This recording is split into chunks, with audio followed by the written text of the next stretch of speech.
சங்கீதம் 119வது அதிகாரம் 33 முதல் 40 உள்ள வசனங்கள். இன்னைக்கு கல்வி ஞாயிறு. படத்திலிருந்து வரும் ஞானம் தலைப்போ கல்வி ஞாயிறு, படத்திலிருந்து வரும் ஞானம்.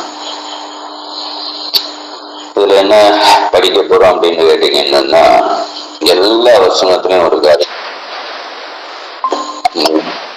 எந்த வசனத்தை எடுத்து பார்த்தாலும் அந்த வசனத்துல ஒரு நம்ம 33ல இருந்து 40 வரைக்கும் பார்க்குற நேரத்துல எல்லாத்துலயும் ஒரே தொடர்பு இருக்கும். 33ல என்ன சொல்லுகிறது, அதாவது உம்முடைய பிரமாணத்தின் வழி என்னை போட்டி, அதே போல எனக்கு உணர்வை தாரும். இதுல இருந்து ஒரு காரியம், என்ன கொண்டு எந்த காரியத்தையும் செய்ய சாதிக்காத முடியாது அப்படின்றத திட்டமா இந்த இடம். அதாவது அடுத்த பார்த்தா உம்முடைய கற்பனை. ஏதாவது நமக்கு அறிவு வேணும், ஞானம் வேணும்னு நம்ம பெரிய ஸ்கூல்ல படிக்கலாம், பணம் கொடுத்து படிக்கலாம், பெரிய அளவுல ஏதோ செய்யலாம்.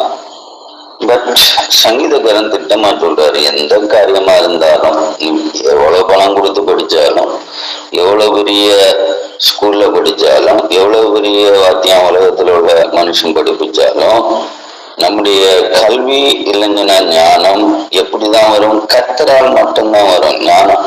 இப்ப பெரிய படிப்பாளின்னு சொல்லுவான், பட்டம் டிகிரி எல்லாம் வச்சிருப்பான், பிஹெச்டின்னு சொல்லுவான்.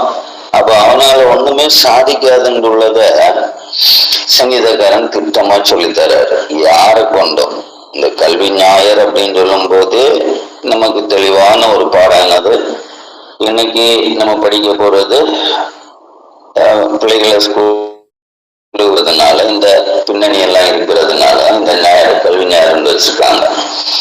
அதே நேரம் நம்ம பிள்ளைகளை எப்படி உணர்த்தி விடலாம்? இப்ப ஸ்கூல்ல போய் நல்ல பாடத்தை படி, மேக்ஸை படி, பிசிக்ஸை படி, கெமிஸ்ட்ரி படி, அதை படி, இதை படின்னு எல்லாம் சொல்லுவான். நீ எதை படிச்சாலும் சரி, அந்த படிப்பு உன் வாழ்க்கைக்கு பிரயோஜனப்படுத்துகிறது தவிர உன்னை படிப்பிக்கிற எந்த ஒரு வாத்தியாரும் சரி, இல்லை உன்னை படிப்பிக்கிறதான எந்த ஒரு நபரும் உனக்கு கடைசி வரைக்கும் அவனுக்கு படிப்பிக்கிறான், அவ்வளவுதான்.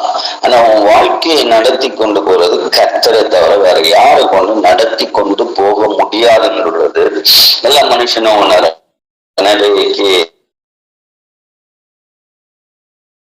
36 ஆண்டு டீச்சர் வேலை செய்தான், ரிட்டையர்மெண்ட் அப்படின்னு சொல்லிட்டு ஒரு ஃபங்க்ஷன். 36 வருஷத்துல படிப்பிச்சது 1,00,000 சில்லற பேரை படிப்பிச்சிருக்கேன் அப்படின்ட்டு ஒரு லிஸ்ட் போட்டாங்க. வருஷத்துக்கு 50 பேருக்கு கூட. அப்போ 36 பேர் சப்ஜெக்டுகள், ஏதேசம் 1,50,000 பேருக்கு படிப்பிச்சிருக்கேன் அப்படின்னு, படிப்பித்திருக்க முடியும் அப்படின்னு ஒரு மனுஷன் கணக்கு போட்டுட்டான். நீ 1,50,000 பேர் படிப்பிச்ச நீ அந்த 1,50,000 பேருக்கு நிலை என்னாச்சு? நீ படிப்பிச்சதுனால அந்த 1,50,000 பேரும் கோடிக்கிறாங்க, இல்ல 1,50,000 பேரும் பெரிய பதவியிலும் பட்டத்துல இருக்காங்களா? அப்படி ஒண்ணும் கிடையாது. நம்ம மனுஷன் படிப்பிக்கிற பாடங்கள்னால ஒரு மனுஷன் மேன்மை அடைய முடியாது. அதனாலதான் தெய்வத்தையும் வேதத்தையும் மறந்து ஏதோ ஒரு ஸ்டடி இந்த பூமியில எந்த படிப்பு நடந்தாலும் நம்ம நினைச்சிட்டு இருக்கிறோம், வேதமும் தெய்வமும் இல்லாம எல்லா காரியத்தையும் இன்னைக்கு அப்படிதான் எல்லாரும் ஓடிட்டு இருக்கிறோம். வேதமும் தெய்வமும் இல்லாம எல்லா காரியத்தையும் நம்ம நினைச்சிடலாம், வெற்றி அடையலாம் அப்படின்னு நினைக்கிற ஒரு எண்ணம் தான். பெற்றோருக்கும் அதுதான், படிக்கிறவங்களுக்கும் அதுதான்.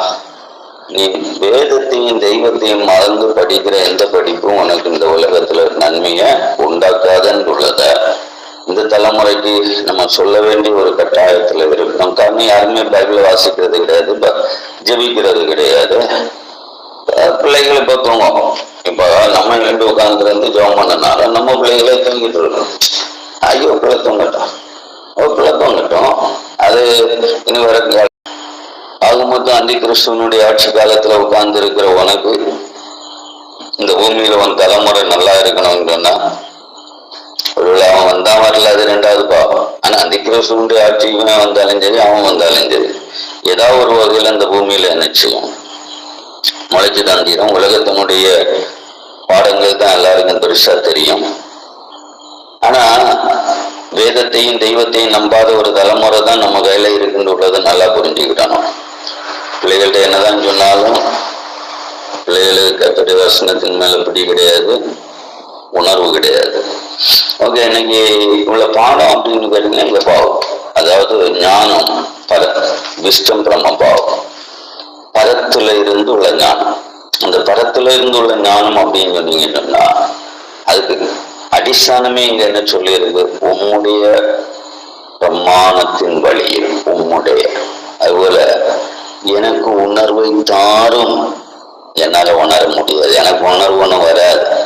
நம்ம எவ்வளவு பிரசங்கம் பண்ணிட்டு நடக்கும், எவனுக்கு உணர்வு வருது, யாரால உணர்வு அடைய முடியுது? உணர்வுன்னு சொன்னாலே நம்ம அந்த உணர்வு அப்படின்னு சொன்னோன்னு என்ன நினைச்சிட்டு இருக்கிறோம், உணர்வுன்னு சொன்னாலே அர்த்தம் என்னது, மத்தேயு 7:24 பிரகாரம் உணர்வுன்னு சொல்றது என்னது, ஆகையால் நான் சொல்லிய இந்த வார்த்தைகளை கேட்டு இவைகளின்படி செய்கிறவனவனோ. உணர்வுன்னு சொல்றது இந்த தான், அதாவது நம்ம கேட்டு செயல்படுகிறது தான் உணர்வு.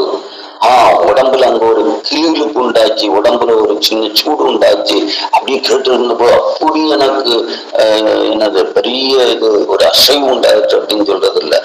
தெளிவா படிச்சா உணர்வு அப்படின்னு சொல்றது கேட்டதை செய்கிறவன். ஜெபம் பண்ணுன்னு சொல்றோம், எத்தனை பேரால ஜெபம் பண்ண முடியுது? நீ அதிகாலையில எழுந்திருந்து ஜெபம் எவனுக்காவது உணர்வு வருதா? நீ குறைஞ்சபட்சம் நம்மகிட்ட எப்படி போனாலும் 85-84 குடும்பம் இருக்குன்னு சொன்னா, இந்த 84 ஒரு குடும்பத்துக்கு ஒருத்தன் வேண்டாம் வீடு பகுதி பேர் இருக்கானா அவனுக்கு கூட உணர்வுன்னு உள்ளது வரவே வராது, நீ செயல்படவே மாட்ட. உணர்வு வராதது வரைக்கும் அதுக்கு அர்த்தம் என்னன்னு சொன்னா, நீ கேட்கறதெல்லாம் வீண் அப்படின்னு அர்த்தம். உணர்வுன்னு சொல்றதே செயல்பாடு, அதாவது ஜெபம் பண்ணுன்னு சொல்றோம். அதாவது பகல் ஜபம்னாலும் வரமாட்டான், காலை ஜபம்னாலும் வரமாட்டான், அவங்க அவ்வளவுதான். அந்த உணர்வுன்னு சொல்ற ஐட்டத்தை தெய்வம் கொடுக்கவே இல்லை. அதாவது செயல்பாடை நீர் உருவாக்கணும். உணர்வை தாருங்கன்னா ஆண்டவரே எனக்குள்ள செயல்பாடு நீர் செய்யணும். இன்னைக்கு செயல்பாடை கர்த்தர் நம்ம கிட்ட செய்கிறார் அப்படின்னு உள்ளது. இப்ப நம்ம எல்லாம் தேவைக்கு வேண்டிய தெய்வத்தை தேடுகிறதுனால செயல்பாடு தேவனால் உண்டாகாது. செயல்பாடு தான் உணர்வுன்னு சொல்றது. உணர்வுன்னு சொன்னோம்னா அந்த உடம்புல சிலுத்து காட்டுகிறது இல்லை உணர்வு. வேதத்தின் பிரகாரம் உணர்வு அப்படின்னா செயல்பாடு. நமக்கு 7ஆம் அதிகாரத்துல வரணும், சில பாறையின் மேல் கட்டுகிறவன் புத்தி உள்ளவன் சொல்லுவார். அதான் கண்மலையின் மேல் தன்னை வீட்டை கட்டுகிறவன் புத்தி உள்ளவன்.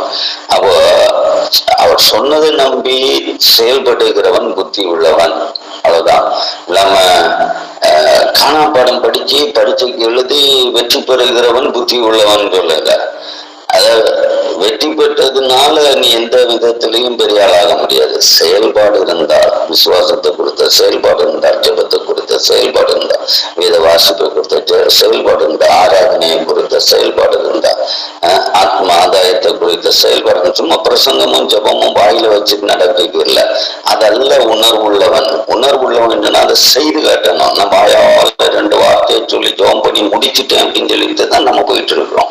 அந்த ஜோம் பண்ணி முடிக்கிற வேலை இல்லை, உணர்வை உருவாக்குகிற ஒரு செயல்பாடு நமக்குள்ள உருவாகணும். நான் ஜோம் பண்ணியாச்சு, ஆண்டவர்கிட்ட சொல்லியிருக்கேன், ஆண்டவர் செய்வார் அப்படின்னு சொல்லுகிற ஒரு கீழ்த்தரமான அனுபவம் உள்ளவன் தான் கிறிஸ்தவன். அது நம்ம வாயால 2 வார்த்தையை சொல்லிட்டோம், ஜோம் பண்ணிட்டோம், முடிஞ்சிடுச்சு. அப்ப நமக்கு எல்லாம் உடனே அறிவு வந்துடும், அஞ்ஞானம் வந்துடும். பரத்துல இருந்து என்ன அஞ்ஞானம் இறங்கி வந்துருச்சு அப்படின்னு வராது. பரத்துல இருந்து ஞானம் வருகிறது அப்படின்னு சொல்றதே நம்ம செயல்படும் போது தான் வரும். அதுக்கு முன்னாடி உள்ளது உங்களுடைய வழியை போதிக்கிற இப்ப போதிக்கிற விஷயத்துல தேவன் போதித்தாதான். நம்ம இன்னைக்கு இடந்துகிட்டு கார் ஊருன்னு சொல்லிட்டு கத்திக்கிட்டே கிடக்கிறோம். எவனுக்கு காத்துல ஏறாது கர்த்தருடைய.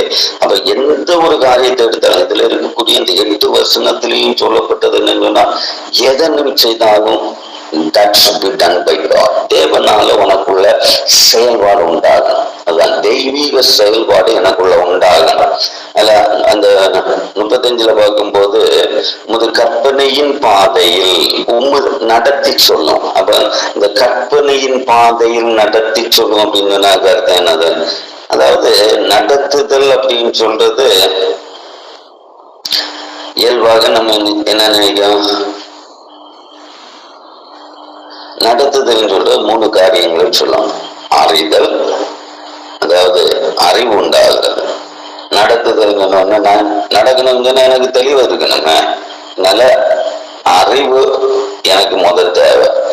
இனி எலும்பி நிற்கக்கூடிய பலன் தேவை, பலமை தேவை. இனி அதுக்கு மேல என்ன செய்யணும்? அறிவு தேவையா இருக்கு, பலன் தேவையா இருக்கு. நடத்தி சொல்லணும்னா அறிவு, பலன், அடுத்தது என்ன வரணும்?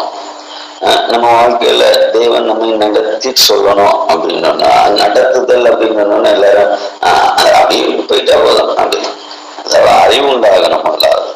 அதாவது தெளிவு. நம்ம ஒரு பாதைக்கு போறோம் அப்படின்னா அந்த இடத்தை குறித்து தெளிவு இருக்கணும். 2வது அங்க போய் சேரக்கூடிய பலன் இருக்கணும். 3வது போய் சேரக்கூடிய இடத்துல நம்ம என்ன செய்யணும்? ஏற்றுக்கொள்ளக்கூடிய தேவனுக்கு பிரியமான காரியங்கள் இருக்கணும். அப்போ ஏற்றுக்கொள்ளணும்.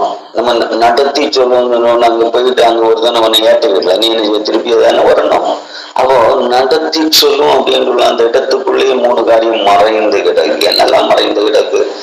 போற வழியின் அறிவு, சொல்லும் பலன். பலன் சொல்ற ரொம்ப முக்கியமான ஒரு காரியம். நமக்கு அந்த இடம் வரைக்கும் போகக்கூடிய பலன் அப்படின்னா என்னது? அது விசுவாசத்துல பலன் எங்கெங்கெல்லாம் வரும்? விசுவாசத்துல வரும். அடுத்த பலன் எங்க இருந்தா அபிஷேகத்துல வரும். அடுத்த ஆவியானவருடைய அபிஷேகத்துல வரும். அடுத்த பலன் எங்கென்று வரும்? துதியில வரும், தேவ பிரசன்னத்துல வரும். பலன் எப்படி வரும்னு தெரியாது. எனக்கு எப்படி பலன் வரும்? பலன் பலன் சொல்லிக்கிட்டு நின்னா போதாது. அப்ப பலன் அதாவது நடத்தி சொல்லுவோம் அப்படின்னா அந்த இடத்துல 3 ரகசியம் கிடைக்குன்னு உள்ளதை புரிஞ்சுக்கிடணும். நான் நடந்து போறதுக்கு முதல்ல எனக்கு அறிவு வேணும், அந்த இடத்துக்கு போற அறிவு வேணும். 2வது எனக்கு அதனுடைய பலன் வேணும். பலன் சொன்ன உடனே சும்மா எனக்கு இது பூஸ்ட் குடிச்சு வருகிற பலன் அல்ல. இந்த பலனை குறித்து இப்ப திட்டமான 3 காரியங்கள் இருக்கு. பலன் சொல்லும் போது எனக்கு என்ன வேணும் சொல்லுங்க போகும். இப்ப கேட்டது தானே. விசுவாசம், அபிஷேகம், துதி. அப்போ ஒரு இடத்துக்கு போகும்போது இந்த 3 காரியம் தான் எனக்கு பலன் இருக்குன்னு அர்த்தம். ஆத்மீகமான ஜீவிதத்துல எனக்கு பலன் இருக்கா அப்படின்னா விசுவாசமாக இருக்கணும். 2வது அபிஷேகம் இருக்கணும். இந்த அபிஷேகத்தை பற்றி சொல்லி மடுக்காச்சு. ஒருத்தருக்கும் அந்த அபிஷேகத்தின் ஆவியை பற்றி இன்னும் புரியல. ஏதோ துள்ளலும் சாப்பிட்டாலும் பச பசா சொல்றதுதான் வச்சிட்டு இருக்காங்க. இனி அடுத்தது 3வது காரியம் சொல்றது என்னது? பலன் இருக்கணும், துதி இருக்கணும், அடுத்து என்ன இருக்கணும்? சரி, துதி. அபிஷேகம் அபிஷேகத்தை இடையில வர்றது. துதியும் இருக்கணும். துதிக்கு பாய வராது. நம்ம கூட்டத்தில் இருக்கீங்க, அவனா துதிக்கான பின்ன அவன் எப்படி ஆண்டவர் நடத்துவார்? வாயை திறந்து துதிக்க மாட்டான் ஒருத்தன் கூட. வந்துகிட்டு நேரம் போச்சு ஆண்டு பார்த்துக்கிட்டு இருப்பான். என்ன கூடுதல் பிரசங்கம் பண்ணிட்டானா, அவனை பிடிச்சி அடிக்கிட்டான்னு சொல்லுவான். அப்படிப்பட்டதான் நம்ம கூட்டத்துல இருக்கான். அப்ப எப்படியா ஒண்ணு நடத்துவார் தெய்வம்? தெய்வம் ஒண்ணு நடத்தணும் அப்படின்னு இந்த நடத்துதல் சொன்னாலே அங்க அறிவு கிட்டவனே எப்படி நடத்துதுன்னு கேட்கிறேன். நடத்துதல் இங்க சங்கீதம் உமது கற்பனையின் பாதையில என்ன நடத்தும் அப்படின்னு சொல்றாரு. சரி, எப்படி நடத்துறது? நடத்தக்கூடிய நிலைமை வேணும்ல. அப்போ இதுவும் பார்த்துட்டோம்.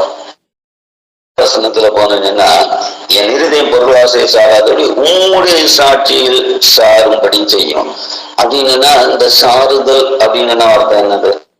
உம்முடைய சாட்சி சந்தோஷம். சாறுதல் இங்கிலீஷ்ல டிலைட் இருக்கும், மகிழ்ச்சின்ற அர்த்தம். இல்லைங்கன்னா டெலிகேஷன், அதாவது சந்தோஷத்தினுடைய ஒரு கொண்டாட்டம் அப்படின்னு கூட சொல்லலாம். சாறுதல், சார்ந்து இந்த சாரும்படி செய்யும் அப்படின்னு சொல்லி இருக்கு. எதுல நமக்கு வசன காரியங்கள் வெளிப்படுதல நம்மளுடைய மகிழ்ச்சி உண்டாம பொருளாதார தான், பணத்துலதான் நம்ம சார்ந்திருக்கோம். அங்கதான் சார்ந்து வச்சோம். நிறைய காணிக்க வந்துருச்சு. நான் இன்னைக்கு கூட அதெல்லாம் யோசித்து ஆண்டுகிட்ட புலம்பிட்டு இருந்தேன். 12 கூட உறக்கம் வரவே இல்லை. என்ன புலம்புன்னு இங்கன்னா வேற ஒன்றும் இல்லை. இத்தனை காலமும் என்ன நடத்துக்குன்னது? இந்த ஜனத்துக்கு உழைப்பு எனக்கு தந்துட்டு இருக்கிறேன். நான் ஒரு ஜனத்தை கூட நான் அவங்களுக்கு பாதையில நடத்தின திருப்தியோ சந்தோஷமோ ரட்சிப்பின் வழியோ வெளிப்படல. என்ன சொன்னாலும் உனக்கு அடுத்த செகண்ட் சும்மா அந்த நேரம் கேட்டாச்சு, ஓகே. செயல்பாடுன்றது நம்மகிட்ட இல்லவே இல்லை. நல்ல அந்த வேதனையை பற்றி தான் யோசிச்சுட்டு இருந்தேன். இத்தனை காலம் வாழ்ந்தேன், வாழ்வதற்கெல்லாம் ஏதோ எல்லாருடைய உழைப்புகள் காணிக்கின்ற பேர்ல வந்துகிட்டு இருக்கு, அதை தின்னுக்கிட்டு இருக்கேன். என்ன நன்மை உண்டாச்சு? அவங்களுக்கு இந்த ஆண்டவர் கொடுத்த நன்மை என்ன? நீ நினைக்கிற போல ஊழியம் சொல்றது என்னது சும்மா சாடி வந்து காய்ச்சி பூச்சின்னு சத்தம் போட்டு நடக்கதான் ஊழியம் நினைக்காத. உட்கார்ந்து தியானிக்கணும். வாங்க ₹1 அது அவனுடைய உழைப்பு. நம்ம அவன் காணிக்கைன்னு போட்டு அவங்க எடுத்துக்கலாம், அது வேற பாவம். எடுக்கிறது ரெண்டாவது. அந்த சாபம் தலையில் தங்காம இருக்கணும்ல. எல்லாம் நினைச்சிட்டு இருக்காங்கன்னா காணிக்கை வாங்கிட்டுன்னா பெரிய சந்தோஷம், கார் வாங்கலாம், பங்களா வாங்கலாம், எல்லாமே வாங்கலாம். அவன் அழிஞ்சு போகும்போது அவன் சாபம் தலைக்கு மேல வந்து நிற்கும். நீ தின்னுக்கிட்டு என்ன செய்தன்னு சொல்லி கேட்டுக்கிட்டு இருப்பாரு. அது ரொம்ப ஞானம் இல்லாத ஊழியத்துக்கு வந்தாங்கன்னா அவன் அதோட தகவல்னா எதா இருந்தாலும் ஊழியக்காரன் ஒருத்தனம் பல்லவத்துக்கு இல்லை. அது ரெண்டாவது காரியம். நல்ல அந்த காரியங்களை குறித்து ரொம்ப சிந்திக்கணும். சிந்திக்காம ஞாயிற்றுக்கிழமை போய் நிற்க கூடாது. ஞாயிற்றுக்கிழமை நிற்கிறோம் அப்படின்னாலே காலு வதைக்கணும். இது உடனே ஆண்டவர் என்னோடு பேசினாரு. என்னது வந்துட்டு ஆண்டவர் பேசினாரு? எங்கேருந்து வந்து பேசினாரு? ஏன்னா அவருக்கு பக்கத்து வீட்டுக்காரனா பயம் வேணும். ஞாயிற்றுக்கிழமை சர்ச்சைக்கு உள்ள குறைஞ்சனால அந்த ஒரு நடுங்கணும். நம்முடைய வாழ்க்கையை நடுங்கணும். எல்லாமே சும்மா போய் யாரையும் நின்றுக்கிட்டு எது பேசிக்கிட்டு ஓடிடுவேன். நான் பெரிய ஊழியக்காரன். என்ன ஊழியக்காரன்? அந்த எதை பேசினார்? வந்து யாரை நடத்தின? யாருக்கு? அதாவது பொருளாசை விட்டு எந்த மனுஷன் அவருடைய சாட்சியின் மேல சந்தோஷப்பட வச்ச? நமக்கு என்ன சாட்சி இருக்கு? குணமானா விட அப்ப பல்ல கட்டிக்கிட்டு அந்த பக்கம் போயிடுவான். அவனுக்கு ஒரு சாட்சியை உருவவில்லை. உனக்கு விடுதலை கிடைச்சா கூட என்னது சும்மாதான் நேற்றைக்கு உனக்கு அது அறிவு இருக்காது. நம்ம இப்ப ஜோம் பண்ணணும். நம்மகிட்ட வந்த அறிவு என்னது? அந்த பையன் சாமஞ்சல அந்த ஜாகனுக்கு என்னது கோயம்புத்தூர்ல கிடக்குது அந்த டெய்லருக்க டேமுக்கு அந்த ஆளுக்கு பேரும் அதுல உள்ள ஓகே அந்த குடும்பத்தினுடைய அந்த பெயர் சொல்லவே இல்லாத பெயர் அப்படிப்பட்டவங்க எப்படி என்னட்ட ஜோம் பண்ண சொன்ன நானே சொல்லிட்டேன். அதெல்லாம் வழங்கக்கூடிய கேஸில் என்ன ஜோம் பண்ண முடியாதுன்றே தான் சொன்னேன். ஒரு நேரம் என்ன காலையில போட்டு ஒரே அழுதுட்டு சொன்னாங்க. என்னது அவன் இப்ப மரண பயத்துல இருக்கான், அவனுக்கு ஜோம் பண்ணுங்க, அவன் இப்ப நம்ம மன்னிப்பு கேட்கணும் அப்படின்லாம் சொன்னான்னு சொன்னாங்க. சரின்னா நம்ம காலையில ஜோம் பண்ணணும். சாயங்காலம் 6 மாசம் நீட்டி போட்டிருக்கு. குடலும் சிறுகுடல் எல்லாம் சுருங்கி போச்சு. ஆகாரம் உள்ள போகாது. அதுக்கு வேற மெத்தேடுகள் இருக்கு. மெத்தேடுகள் சொன்னா நீ காத்தடிச்சு அதை பெருக பண்ணணும்.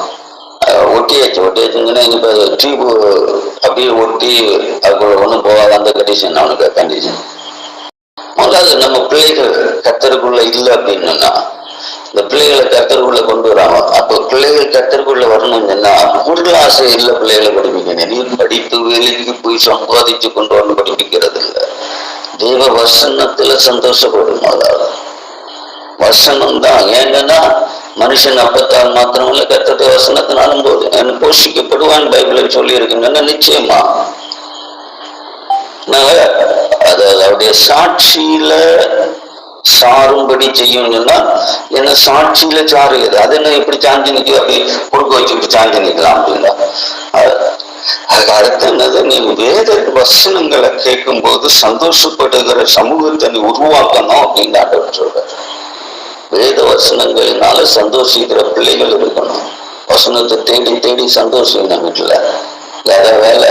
நான் வேலை செய்ய போன இடத்துல அந்த உலக கதையில சந்தோஷிக்கிறோமே தவிர தெய்வத்தோட சந்தோஷிக்கிற எந்த தலைமுறையும் நம்ம கொண்டு போய் காண முடியாது. ஓகே, அது போட்டு அடுத்த வருஷத்துல பார்த்தோம்னா அடுத்த மாயை சாராதபடி என் கண்களை விலக்கி உமது வழியில் எனக்கு என்னை உயிர்ப்பியும்.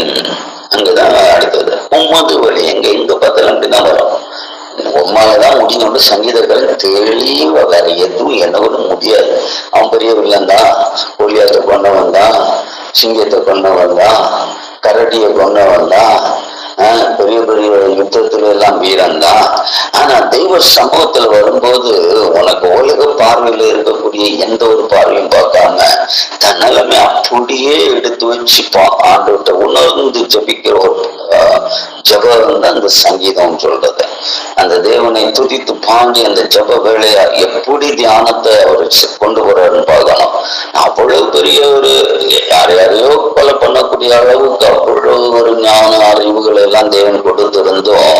ஒரு மனுஷன் சொல்றான், மாயை சாராடுபடி என்ன என்னது செய்யும், உம்முடைய வழியில உயிர்ப்பியும், அங்கதான் நடத்தும் சொல்லல, உம்முடைய வழியில என்னை உயிர்ப்பியும். What is that? அது என்ன, அது என்ன, என்னை உயிர்ப்பித்தல் அப்படின்னு சொன்னா என்ன நினைச்சிட்டு இருக்கிறோம்? உம்முடைய வழியில என்ன உயிர்ப்பியும் அப்படின்னு சொன்னா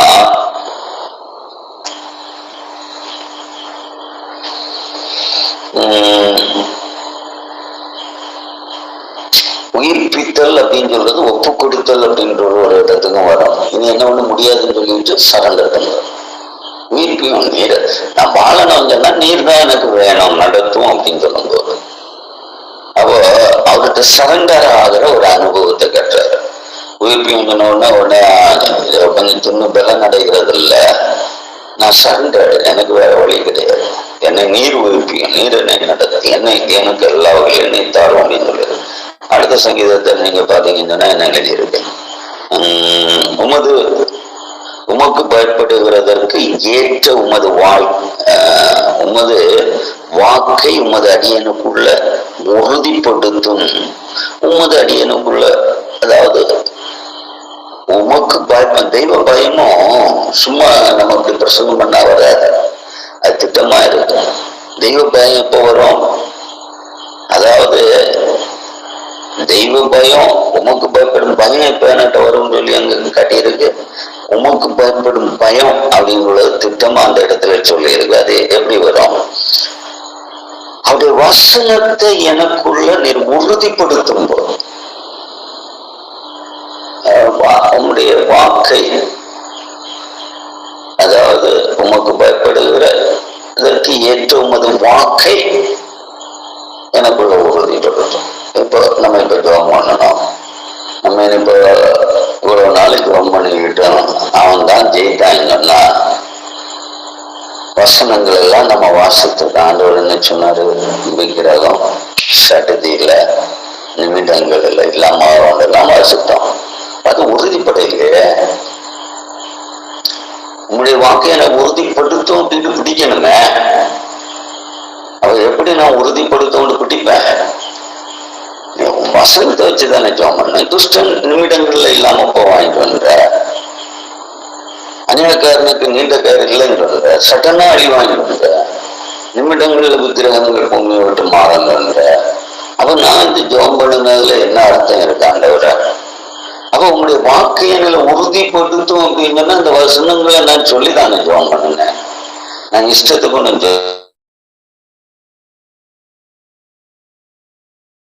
எனக்குள்ள உறுதிப்படுத்தும்.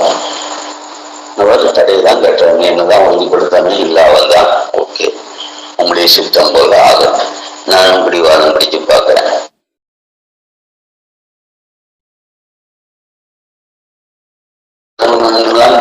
ஜீவிக்கலாம், ஆனா அதை உறுதிப்படுத்துறது கத்துறதுல தான் முடியும். அப்படின்னு சொன்னா வாக்கை உறுதிப்படுத்தணும்னா நம்ம கேட்ட காரியங்களை அவரை நமக்கு செய்து தரணும்.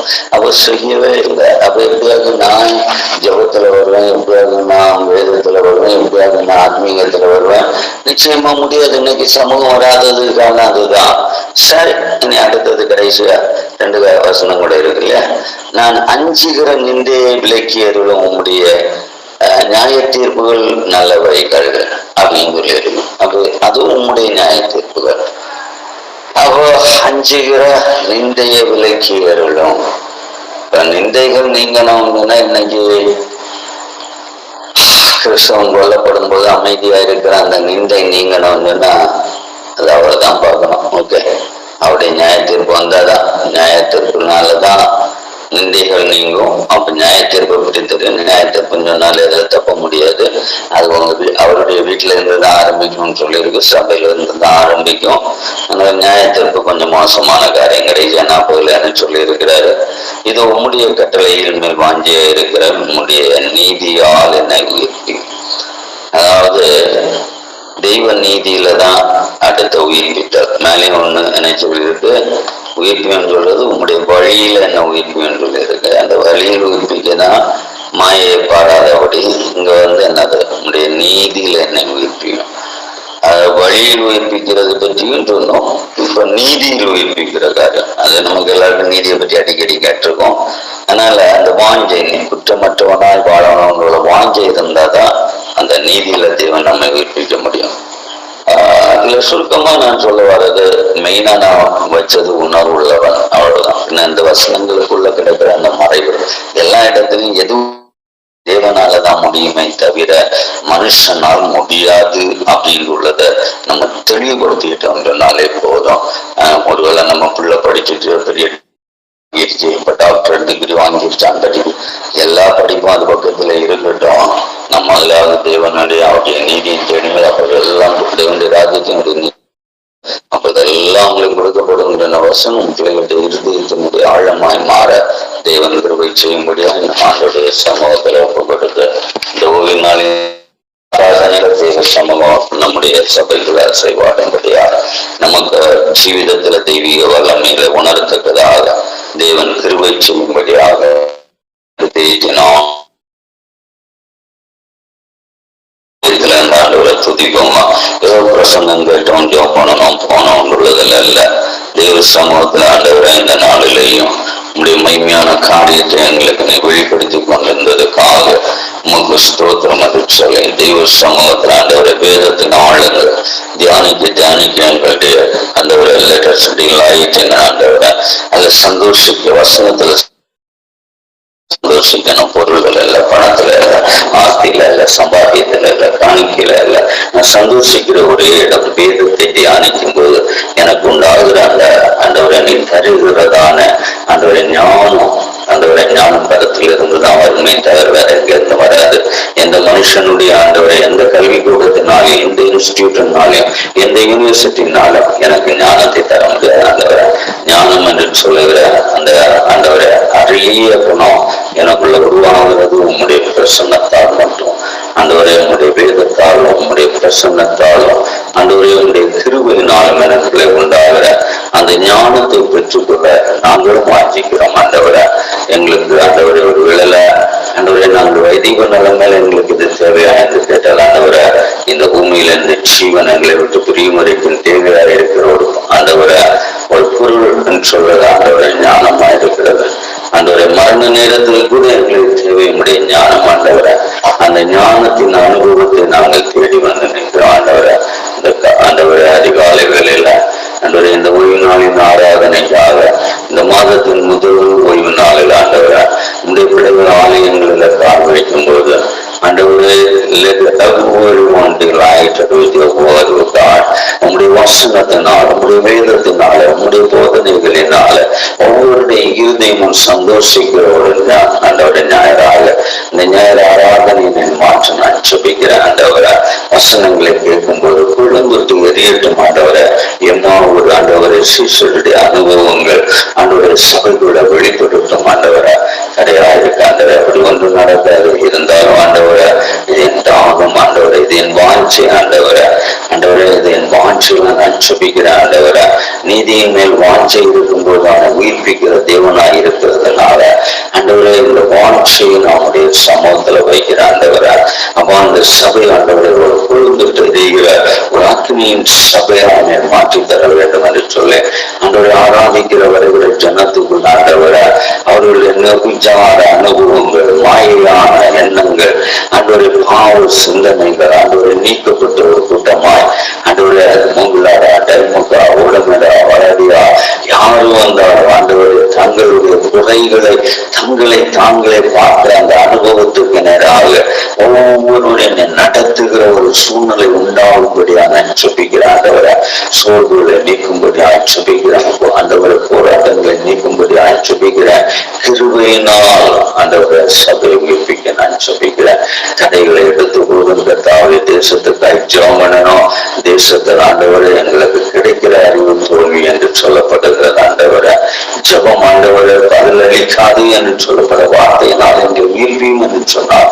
ஆண்டவரே நாங்கள் ஜெபித்த ஜெபம் எங்களை உயிர்ப்பிக்குமோ இல்லை எங்களை கைவிடுமோ என்று தெரியாத ஒரு நிலைமையில இந்த காலையில ஆண்டவரே உங்களுடைய சமூகத்துல வருகிற கடைசி நிமிஷம் வரைக்கும் வெளிவானவர்களால் ஆண்டவரே உங்களுடைய அதிசயத்துக்கு ஆண்டவரே நேரமும் காலமும் தேவையில்லை. ஆண்டவரே பிசாசுடைய சைக்காலஜிக்கு ஒரு வாழ ஆண்டவரை ஜெயிக்கிற ஒரு கிருபையை கர்த்தர் ஆண்டவரை எங்களை வெளிப்படுத்தும்படி சாத்தான ஆதியிலேயே அவன் ஆண்டவரை சைக்காலஜிக்கலாய் ஆண்டவரை அப்பா ஏமாற்றுனது போல தொடர்ந்து ஏமாற்றுகிற அந்த அந்தகார ஆவியினுடைய கிரியைகள் ஆண்டவரை இந்த சப்பத்தின் ஆவியினுடைய கிரியைகள் விக்கிரகத்தின் ஆவியினுடைய கிரியைகள் ஆண்டவரை விக்கிரக தந்திரங்கள் ஆண்டவரை துஷ்டனுடைய கிரியைகள் ஆண்டவரை ஒரே ஒரு முறை இந்த பூமியில கத்தாவ அப்ப விக்கிரகங்கள் அழிக்கப்பட்டு நீதி பிழைக்கிற ஒரு அனுபவத்தை ஆண்டவரை மணிப்பூர் ரத்தத்துக்காக அநேக விஷ்ணுடைய ரத்தத்துக்காக அநேக திருச்சபை எரிந்தவருடைய காரியத்துக்காக ஆண்டவரை அநேக வேதங்கள் எரிக்கப்பட்ட அந்த சூழ்நிலையை கர்த்தர் அறிந்திருக்கிற அப்படி இருந்தும் எங்களை கைவிடுவீரோ ஆண்டவரை வெட்கப்படுத்துவீரோ ஆண்டவரை நாங்கள் வெட்கத்தோடு நிற்கணும் ஆண்டவரை அல்லேலூயா.